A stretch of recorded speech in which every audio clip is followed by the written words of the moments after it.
بسم اللہ الرحمن الرحیم الحمد للہ رب العالمین والصلاة والسلام علی سید المرسلین وعلی آلہ ومن والہ۔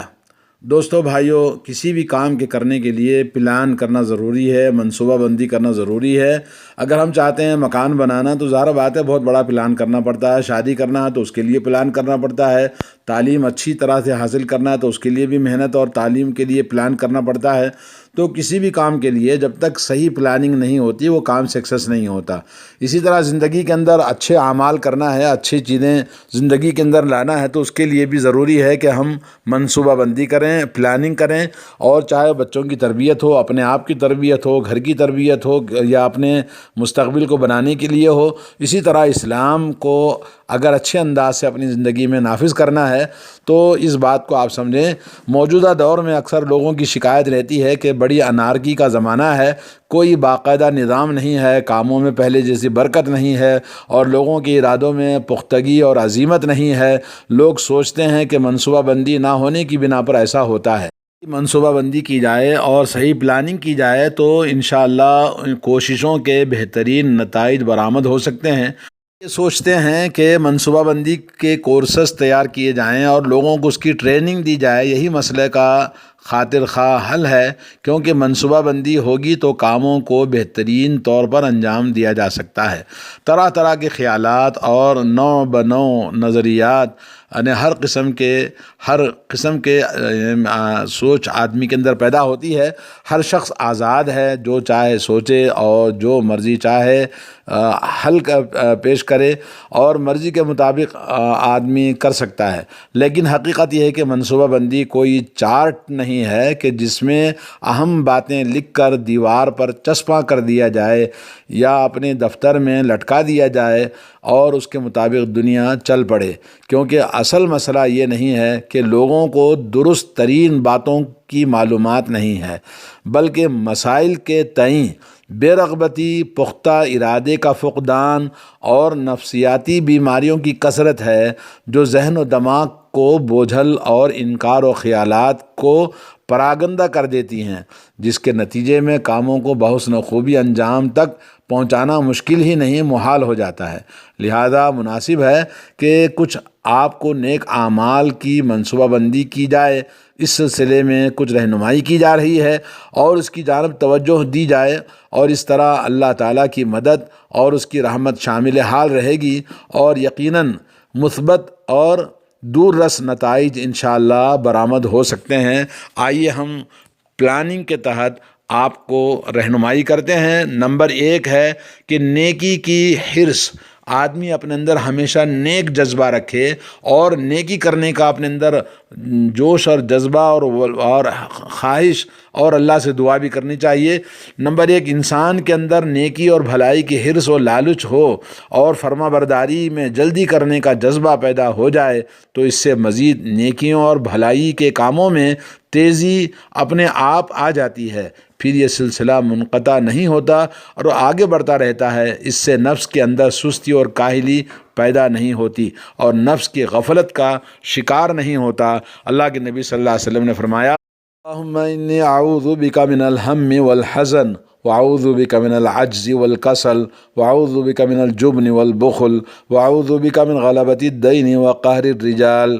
تو اس دعا ہمیشہ پڑھتے رہنا چاہیے تاکہ کاموں میں، ایکٹیویٹیز میں آدمی کے اندر سستی اور کاہلی نہ پیدا ہوں۔ نمبر 2 ہے قرآن کریم کی تلاوت۔ روزانہ آپ کا یہ معمول ہونا چاہیے، کیونکہ یہ برکت کا خزانہ ہے، نیک اعمال کی گاڑی کو آگے بڑھانے میں ایندھن کا کام کرتا ہے۔ جب آپ نیک اعمال سے اکتاہٹ محسوس کریں اور سستی اور کاہلی گھیرنے لگے تو قرآن کریم کی تلاوت سے توانائی حاصل کی جائے، کیونکہ قرآن مجید انشاءاللہ اللہ نے اس کے اندر روحانی، جسمانی، ہر طرح کے امراض سے علاج رکھا ہے، اور اس کے ساتھ ساتھ میں یہ آخرت کا ذخیرہ ہے۔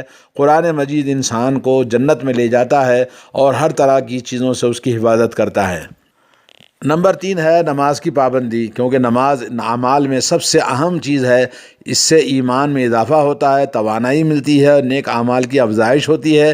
اللہ کے رسول صلی اللہ علیہ وسلم ایک معرکے سے لوٹے تو تصور کیجئے کہ کس قدر تھکان اور سستی ہوگی، یعنی جنگ سے واپس آئے، لیکن آپ صلی اللہ علیہ وسلم نے فرمایا اے بلال نماز سے ہمیں آرام پہنچائیے، سکون پہنچائیے، یعنی اذان دو کہ نماز پڑھی جائے، کیونکہ نماز میں راحت و سکون اور اطمینان کا بھرپور سامان ہے، اس سے روح کو غذا ملتی ہے، جب روح کو تازگی ملے گی تو جسم میں نشاط اور چستی پیدا ہوگی۔ اللہ نے فرمایا یا ایھا الذین آمنوا استعینوا بالصبر والصلاۃ، اے ایمان والو نماز سے اپنی زندگی میں مدد حاصل کرو۔ نمبر 4 ہے استغفار، اللہ تعالیٰ سے اپنے گناہوں اور غلطیوں کی معافی ہمیشہ مانگتے رہے۔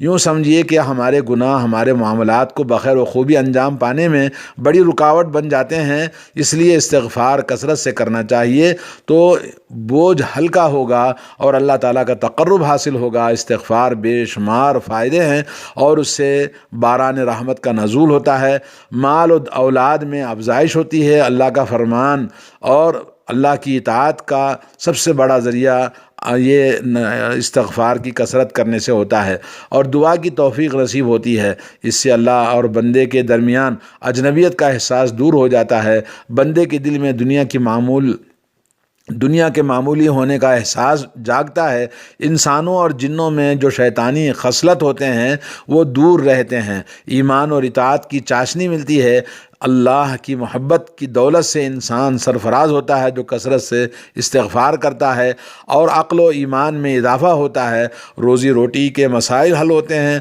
رنج و غم دور ہوتے ہیں، فرد اور سماج کے اعمال بد سے نجات ملتی ہے، تو استغفار کثرت سے کریں۔ نمبر 5 ہے توبہ کرنا چاہیے۔ ہمارے معاملات میں پیچیدگی گناہوں کے ارتکاب سے پیدا ہوتی ہے، لیکن اگر ہم اپنے گناہوں سے ہمیشہ توبہ کرتے رہیں تو اللہ کی محبت ہم سے اللہ محبت کرنے لگے گا، جیسا کہ ارشاد باری تعالیٰ ہے ان اللہ یحب التوابین، بے شک اللہ تعالیٰ توبہ کرنے والوں سے محبت کرتا ہے، دوستی رکھتا ہے، اور جس سے اللہ تعالیٰ محبت کرنے لگے تو اس کا کیا کہنے، توبہ کرنے والے کے گناہوں اور برائیوں کو اللہ تعالیٰ نیکیوں سے بدل دیتا ہے۔ الا من تاب وآمن وعمل صالحا فاولئک یبدل اللہ سیئاتہم حسنات وکان اللہ غفورا رحیما۔ اللہ تعالیٰ نے فرمایا کہ جو انسان توبہ کرتے ہیں ان کے گناہوں کو اللہ تبارک و تعالیٰ بدل دیتا ہے، اور اللہ رب العالمین ان کے گناہوں، ان کی برائیوں کو ان کی نیکیوں سے بدل دیتا ہے۔ تو اس طرح سے دوستو ہمیں چاہیے کہ ہم اللہ اپنے بارگاہ الہی میں ہمیشہ توبہ کریں۔ توبوا الی اللہ جمیعا ایھا المؤمنون لعلکم تفلحون، توبہ کرو تاکہ تم کامیاب ہو جاؤ۔ تو توبہ اللہ رب العالمین کو بہت زیادہ پسند ہے، آدمی کو توبہ کرنا چاہیے۔ اور چھٹی چیز ہے نمبر 6 لا حول ولا قوت الا باللہ، کثرت سے پڑھتے رہیں۔ گناہوں سے پھیرنے اور نیکیوں کی طرف موڑنے کی طاقت اللہ کی توفیق کے بغیر کسی کو نہیں مل سکتی۔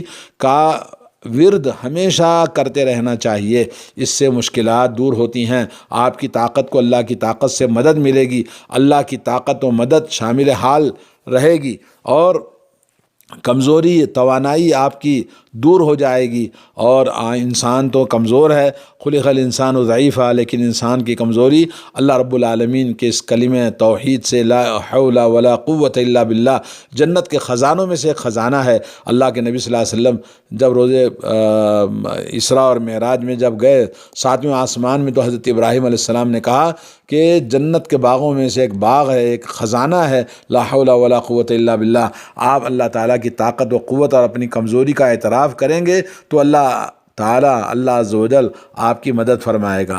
نمبر 7 یہ ہے کہ آدمی کثرت سے تسبیح پڑھتے رہے، یعنی زیادہ سے زیادہ اللہ کی پاکی، اللہ کی عظمت اور اس کی تنزیہ کو بیان کرنے کا اہتمام کرے، کیونکہ وہ فرشتے جو اللہ کے عرش کو اٹھائے ہوئے ہیں وہ ہمیشہ اللہ کی تسبیح اور پاکی بیان کرتے ہیں۔ اللہ تعالیٰ کے عرش کو اٹھانے کا کام اتنا بڑا بھرکم، اتنا بھاری بھرکم ہے، اس کا یعنی تصور نہیں کیا جا سکتا۔ اس کام کو انجام دینے والے فرشتے تسبیح بیان کرتے رہتے ہیں، اور اگر تسبیح سے بڑھ کر کوئی عمل ہوتا تو اللہ تعالیٰ انہیں وہی بتاتا، جب اس کے علاوہ کوئی عمل انہیں نہیں بتایا گیا تو اس کا مطلب یہ ہے کہ کوئی اور عمل اس سے بڑھ کر نہیں ہے کہ آدمی تسبیح اللہ تعالیٰ کی کثرت سے پڑھتا رہے، اور لا الہ الا انت سبحانک انی کنت من الظالمین، مچھلی کے پیٹ سے بچانے کے لیے اللہ نے تسبیح کا ذکر حضرت یونس علیہ السلام نے کیا۔ اور اسی طرح سے دوستو ساری کائنات وَإِن مِّن شَيْءٍ إِلَّا يُسَبِّحُ بِحَمْدِهِ، ساری کائنات کی ہر ذرہ اللہ کی مخلوق اللہ کی تسبیح بیان کرتے ہیں، اور تسبیح یہ ساری مخلوق کے لیے سب سے عظیم نعمت ہے۔ کثرت سے تسبیح پڑھنا چاہیے۔ اللہ ہمیں توفیق عطا فرمائے۔ نمبر 8 ہے دعا کا اہتمام کرنا۔ دعا سب سے بڑا ہتھیار ہے۔ اللہ تعالیٰ کے ارشاد ہے ادعونی استجب لکم، سورہ غافر آیت نمبر 60، مجھ سے دعا کرو میں تمہاری دعاؤں کو قبول کروں گا۔ ارشاد نبوی علیہ الصلاۃ والسلام ہے الدعاء هو العبادہ، دعا ہی عبادت ہے۔ ترمذی کی حدیث ہے لا يرد القدر الا الدعاء ولا يزيد في العمر الا البر۔ ترمذی کے اندر یہ حدیث ہے کہ دعا کے علاوہ کوئی اور چیز تقدیر کو نہیں بدل سکتی، اور نہ عمر میں نیکی کے علاوہ کوئی اور چیز اضافہ کر سکتی ہے۔ اللہ کے نبی صلی اللہ علیہ وسلم نے دعا کے بارے میں فرمایا کہ تقدیر کو بدل دیتی ہے۔ تو انسان کی بلائیں، مصیبتیں، آزمائشیں اور جو بھی مشکلات ہیں زندگی کے، دعا کرنے سے اللہ تعالیٰ اس کو بدل دیتا ہے۔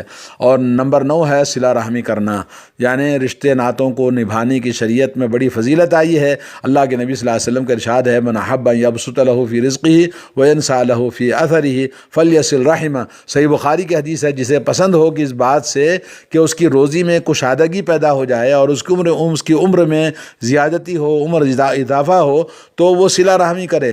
صلہ رحمی یعنی رشتے ناتوں کا لحاظ رکھنا اور انہیں نبھانا، اور اسلام کی اعلیٰ تعلیمات اور انسان کے اول درجے کی اقدار و روایات میں سے ہے کہ انسان اپنے اخلاق سے، اپنے زبان سے، اپنے کسی بھی اعتبار سے لوگوں کے ساتھ ہمدردی، بھلائی، ان کی مدد کرنا، اس سے رزق اور روزی میں کشادگی اور عمر اور مال اور عمل میں برکت ہوتی ہے۔ اللہ تعالی ہم سب کو توفیق عطا فرمائے۔ نمبر 10 ہے اللہ پر توکل۔ توکل جو ہے انسان کی سب سے عظیم، ایمان کی سب سے بلند نشانی ہے۔ وَمَن يَتَوَكَّلْ عَلَى اللَّهِ فَهُوَ حَسْبُهُ، اللہ تعالیٰ پر جو توکل اور بھروسہ کرتا ہے تو اللہ تعالیٰ اس کے لیے کافی ہے ہر معاملات میں۔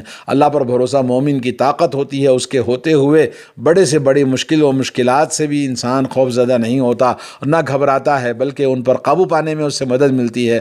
آج دشمنان اسلام سے ہم کیوں ڈرتے ہیں؟ اس لیے کہ ہمارا توکل اللہ تعالیٰ پر کمزور پڑ چکا ہے۔ اللہ تعالیٰ ہمیں توکل کی توفیق عطا فرمائے۔ اور اس کے بعد آپ کا ایک اور 11واں نمبر عمل کے منصوبہ بندی میں روزہ رکھنا ہے۔ روزہ صبر و برداشت کی تربیت گاہ اور صبر کرنے والوں کی تگ و دو کا میدان ہے۔ ہمیں اس شر و فتن کے دور میں روزے پابندی سے رکھنے کی سخت ضرورت ہے، کیونکہ اس میں ایک پکے سچے مسلمان کی تربیت میں بھرپور سامان موجود ہے۔ ایسے دور میں جب کہ ترقی کے مواقع مسدود اور تحفظ و بچاؤ کے ذرائع نایاب ہوتے جا رہے ہیں، تو روزے سے تقویٰ پرہیزگاری میں اضافہ ہوگا۔ ہمیں چاہیے کہ ہم اس موج و مستی کے بڑھتے ہوئے رجحانات کے زمانے میں خود بھی اور اپنے بچیوں کو بھی روزہ رکھنے کی ترغیب دیں، اور نفس کی سستی اور کاہلی دور کر کے چستی اور پھرتی کا مظاہرہ کریں، کیونکہ روزے سے نفس کے اندر خوبصورتی پیدا ہوتی ہے اور اس کی بڑھتی ہوئی خواہشات پر لگام لگتا ہے۔ 12 ہے لوگوں کی مدد کرنا، یعنی اس نفسہ نفسی کے زمانے میں یہ بڑا ہی اہم کام ہے۔ جب تک آپ اپنے بھائی کی مدد کرتے رہیں گے، اللہ تعالیٰ آپ کا حامی و مددگار رہے گا، آپ کے بگڑے ہوئے کاموں کو بنائے گا، آپ کی مشکلات حل کریں گے۔ اللہ تعالیٰ آپ کی اس طرح سے نصرت اور مدد ہوگی کہ آپ تصور بھی نہیں کر سکتے۔ بہت مشہور حدیث ہے واللہ فی عون العبد ما کان العبد فی عون اخیہ، اللہ تعالیٰ بندے کی اس وقت تک مدد کرتا رہتا ہے جب تک کہ بندہ اپنے بھائی کی مدد کرتا رہتا ہے۔ تو اگر ہمیں اللہ تعالیٰ کی مدد چاہیے تو ہم اپنے بھائیوں کی مشکلات کو دور کرنے اور اللہ رب العالمین کے بندوں کی مدد کرنا ہمارے اوپر ضروری ہے۔ اللہ تعالیٰ آپ کی مدد کے لیے کسی بھی ذریعے سے مشکلات کو ہماری آسان کر دیتا ہے۔ مومن کی یہی شان ہے کہ اس کی طاقت اللہ کی مدد، پھر اس کے بھائی برادر سب ہوتے ہیں، اور ہمیں چاہیے کہ ہم دوسروں کی مدد کرنے کے لیے پوری کوشش کریں۔ نمبر 13 ہے تہجد گزاری۔ جو شخص رات کو اٹھ کر عبادت الہی میں مصروف ہوتا ہے، اللہ تعالیٰ اس کے دن کے کاموں میں مدد کرتا ہے، اور رات کی عبادت کا معاوضہ آخرت میں تو ملنا ہی ملنا ہے، دن آنے پر فوری طور پر بھی ملتا ہے۔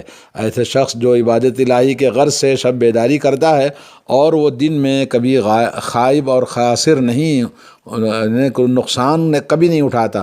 اللہ نے فرمایا تتجافی جنوبهم عن المضاجع يدعون ربهم خوفا وطمعا ومما رزقناهم ينفقون، ان کی کروٹیں اپنے بستروں سے الگ رہتی ہیں، اپنے رب کے خوف اور امید کے ساتھ پکارتے ہیں اللہ کو، اور جو کچھ ہم نے انہیں دے رکھا ہے اس میں اللہ کے راستے میں خرچ کرتے ہیں۔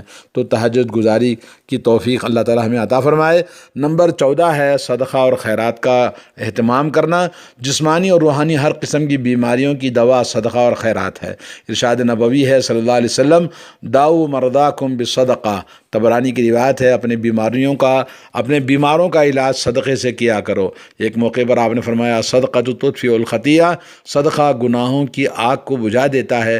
شیطان جس کے تخلیق ہی آگ سے ہوئی ہے، گناہ اور نافرمانی اللہ تعالیٰ کی کرنے میں اس کا دخل ہوتا ہے، اس لیے صدقہ کی خاصیت ہے کہ وہ آگ کو بجھا دیتا ہے۔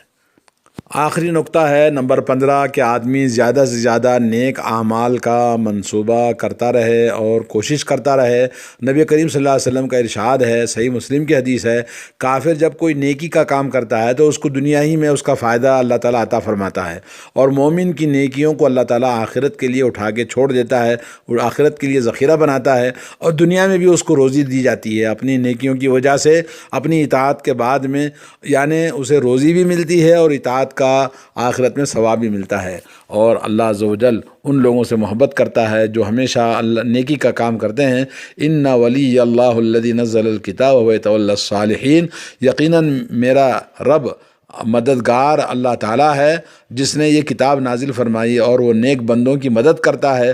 اور ایک موقع پر اللہ نے فرمایا اللہ ولی الذین آمنوا، اللہ تعالیٰ ایمان والوں کا کارساز اور ان کا دوست ہے۔ ان اللہ یدافع عن الذین آمنوا، بے شک اللہ رب العالمین ان لوگوں سے ان مومنوں کے دشمنوں سے دفاع کرتا ہے جو اللہ تعالیٰ کے مومن ہوتے ہیں، اللہ تعالیٰ کے نیک بندے ہوتے ہیں، ان کی طرف سے اللہ تعالیٰ دفاع فرماتا ہے۔ تو اس طرح سے دوستو ہمیں چاہیے کہ ہم ان پر